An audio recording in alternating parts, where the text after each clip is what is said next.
Assalamualaikum warahmatullahi wabarakatuh. Halo semuanya. Kembali lagi dengan aku, Justisia Dinda Ardika. Nah, pada video kali ini aku akan membahas mengenai pengelolaan pendidikan dan tenaga pendidikan. Sebenarnya konsep dasar dari tenaga pendidik maupun pengelolaan pendidikan itu apa sih? Nah, jadi teman-teman, konsep dasarnya itu adalah proses perencanaan, pengadaan, penempatan, pengembangan, evaluasi, hingga pemberhentian tenaga profesional dalam satuan pendidikan agar tujuan pendidikan itu tercapai secara efektif dan berkelanjutan. Secara normatif, pengelolaan ini berlandaskan pada Undang-Undang Nomor 20 Tahun 2003 tentang Sistem Pendidikan Nasional dan dipertegas dalam Undang-Undang Nomor 14 Tahun 2005 tentang Guru dan Dosen.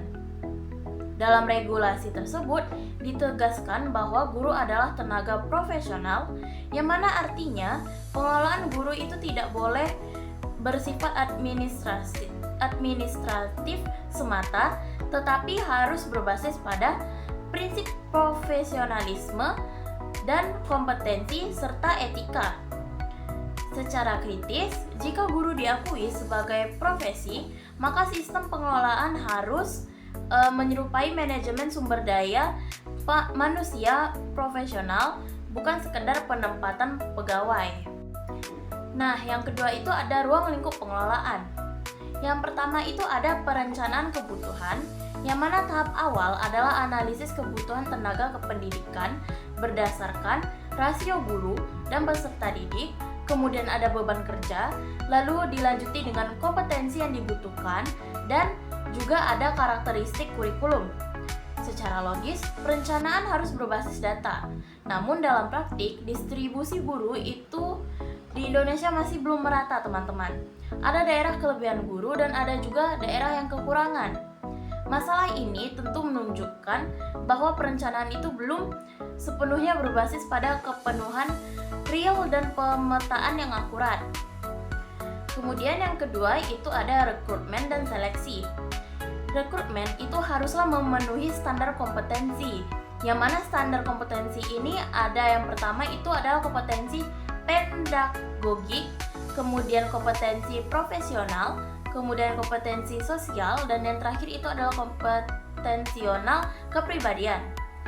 Secara kritis, kualitas seleksi itu menentukan kualitas pendidikan, teman-teman.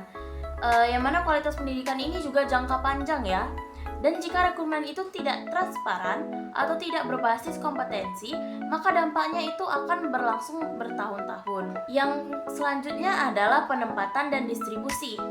Nah, penempatan ini harus dipertimbangkan berdasarkan latar belakang pendidikan, kompetensi, dan kebutuhan sekolah.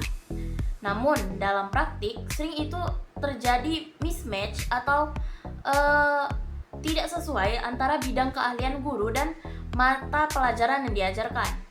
Nah, ini menunjukkan adanya persoalan manajerial dan kebijakan distribusi tenaga pendidik.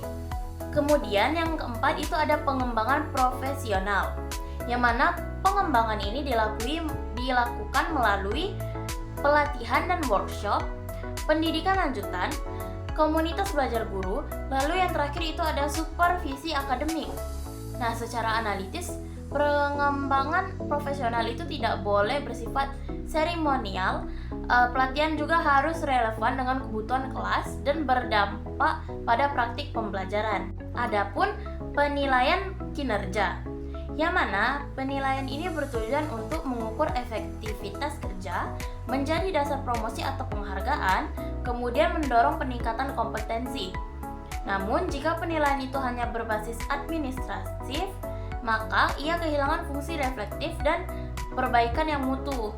Selanjutnya itu ada kesejahteraan dan motivasi, yang mana kesejahteraan ini mencakup gaji dan tunjangan, penghargaan profesional, lingkungan kerja yang mendukung.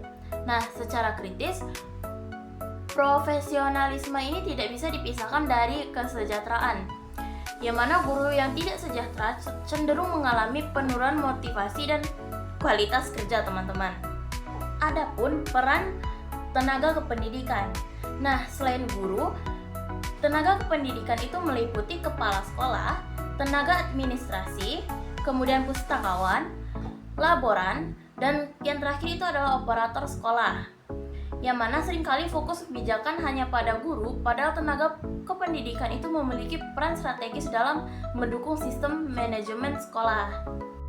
Nah, jika kita analisis secara kritis, beberapa tantangan utama dalam pengelolaan pendidikan dan tenaga kependidikan itu yang pertama ada ketimpangan distribusi guru, kedua kompetensi yang belum merata, ketiga beban administratif yang tinggi, kemudian yang keempat itu sistem evaluasi yang belum optimal. Nah, yang terakhir itu adalah tantangan adaptasi teknologi. Jika secara logis, pengelolaan SDM jika pengelolaan SDM pendidikan lemah, maka kurikulum yang baik pun tidak akan efektif ya teman-teman. Jadi kesimpulannya, pengelolaan pendidik dan tenaga pendidikan adalah fondasi utama mutu pendidikan.